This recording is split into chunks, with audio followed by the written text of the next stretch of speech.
तो hello guys, आप लोग को बताते हैं गाड़ी से स्टंट कैसे करें।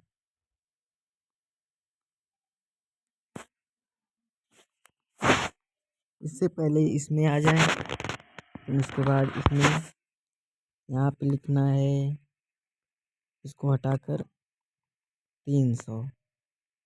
फिर इसके बाद यहाँ पे एक जीरो, फिर यहाँ पे जीरो।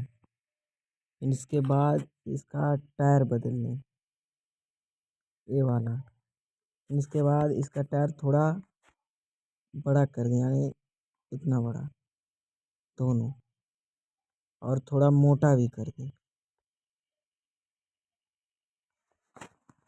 फिर इसके बाद यहाँ से कट करना है, फिर यहाँ पे आना है, फिर इसको नीचे वाला सेलेक्ट करना है, फिर इसके बाद यहाँ से ओके कर देना है। अब देखिए